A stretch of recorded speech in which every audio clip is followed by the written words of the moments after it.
Ушунчалык такыба адам экен, катуу ооруп калып, мисалы да эми дарын ичип уктап калган экен, байкуш багымдат каза кетиптир. Өмүрүндө балагатка жеткенден бери бир да каза намаз кетирген эмес.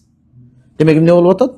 Биринчи ат-тартибу байнал фаитати, өтүп кеткен багымдат мисал кылып туралы, өтүп кеткен каза болуп калган багымдат бир намаз багымдат менен ол вактият учурдагы намаз. Учурдагы деген пешим дейли мисалы. Багымдат менен пешимдин ортосундагы тартип ва байнал фаваити жана көп өтүп кеткен каза намаз. Көп дегени кандай жазыңыз? Баягы 6 каза намазга жетелек намаздар. 2 намаз каза кеткен, 3 намаз каза кеткен, 4 рекет каза кеткен, 4 намаз, 5 намаз каза кеткен деген сөз. Бирок 6га кире элек деген сөз. Анткени 6га кирсе ал көп намаз болот, тартип түшүп калат ал учурда. Демек, бир каза намаз менен убакыттагы намаз же убакыттагы намаз менен 6 намазга жетелек бир 2, 3, 4 каза намаздын ортосунда тартипти сактоо мустахаккун, милдет болуп эсептелет. Этикади чыныгы парз эмес, важип деген сөз. Амалда парз сыяктуу. Муну ордун толтурбаса намаз өтпөй калыш коркунучу бар дейт. Биякта караңыздар, сүрөтүн түшүндүрүп берейин. Bir adam ушунчалык такыба экен, өмүрүндөгү каза кетиргени 5 маалга жетелек. Катуу бул жүрөгү ооруп калды дагы, жүрөгү оорганда билесизби, адамдар жүрөгүндө тешик болгон адамдар, башкалар дарын ичет, ал дарын ичкен алар көбүрөөк баягындай тынчтык покой алып укташ керек болот. Ошондо кичине дарынын курамы ошондой болот, уктап калыптыр байкуш өмүрүндө. Багымдат менен пешим каза кетти. Мунуку фавайт каза намаз кетти. Мисалы багымдат, пешим, асыр намаз кетти. Фавайт көп намаз кетти, бирок бул 6 намазга жетелек. Демек бул адамга ушул 3 намаз менен мо 4-түнчү азыр окуй турган багымдат 5 масыр болсо, шамды окуштан алдын мо тартипти сакташ керек. Тартип сакташ керек деген сөз, шамды окуштан алдын, шам чыгып кетиш коркунучу болбосо, багымдатты окуп казасын. Жергиликтүү болсо 2 рекет, жергиликтүү болсо пешимди 4 рекет, асырды 4 рекет окуп туруп анан шамды окуш керек деген сөз. Эгерде бул жерде каза кетирген намаздарын унутуп калып муну окуп койсо, анда мунусу өтөт.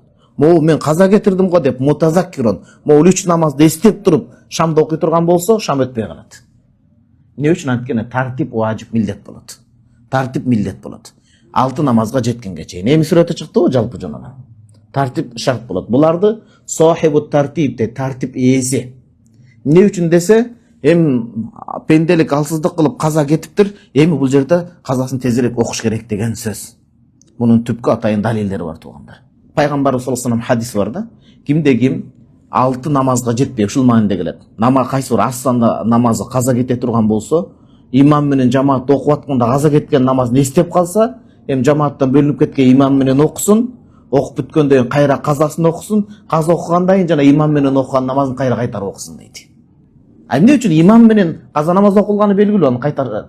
Эмнеге имам менен окуган намазын кайра кайтарып окусун деген жерден аалымдар ойлонуп туруп, демек бул жерде тартип милдет болуп атат. Бул тартип ээси болгон үчүн деп хадистен чыгарышкан. Бир сыйра түшүнүктүү болдубу эми бул жердеги маселе? Чоо жайын билип албасаңыз, сөз каяктан чыгып атат билбей калышыңыз мүмкүн да. Бул тартип ээлер үчүн. Анан 2-3 маал эмес, канча жыл каза кетип калган адамдар, аларга тартип сактоо милдет болбойт.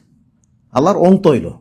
Мисалы биринчи убактысын окуп, андан кийин багымдаттан баштай куфтанды биринчи окуп, андан кийин шам окуп, аягынан бери келе турган болсо, андан кийин асыр окуп, андан кийин пешим окуп, андан кийин багымдат окуса да болот. Бирок ушундай. Анан көп жылдык намазын караңыз. Азыр 3 шарт менен тартип түшүп калат дейт. Көп жылдык каза намазын окуп келиптир, 5 маал намазга келип калды. Акыркы намаздары, бир күндүк казасы калды. Азайды го. Азайганда тартип кайтып калабы десе, тартип кайтып калбайт дейт. Шариятта эреже бар. Ас-сақиту ла яуд. Бир ирет түшүп калган нерсе кайтып келбейт дейт.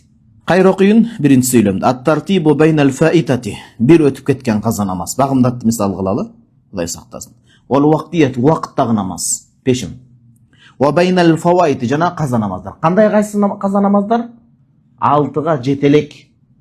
Яни бирден көп, бирок 6га жетелек. Ошолордун ортосунда мустахаккун дейт. Мустахаккун дегени кайсы экен? Вакыттагы намазды окубастан биринчи казаны окуп келип туруп анан вакыттагын окуңуз. Эгерде вакыттагын окуп атканда деген эсте окусаңыз болбой калат деген сөз. Бирок унутуп калыптыр. Каза кетирген наз намаз каза кетирген унутуп калды да туруп эле вакыттагы намазды окуп калды. Мисалы да, жүрөгү ооруп дары ичкен адам багымдат уктады, пешимге уктады, асыр уктады дедик го. Турса эле көзүн ачса эле күн батып калыптыр, бул баягы каза кеткени билген жок да адам. Кээде ушундай болуп калат го. Бала кезде баягы түндө эле уйкудан туруп алып мектепке деп чыгып калган күндөр бар эле го, билесиздерби? кеч болуп калыптыр деп, эмнеге кеч кирип кетти деп ыйлап.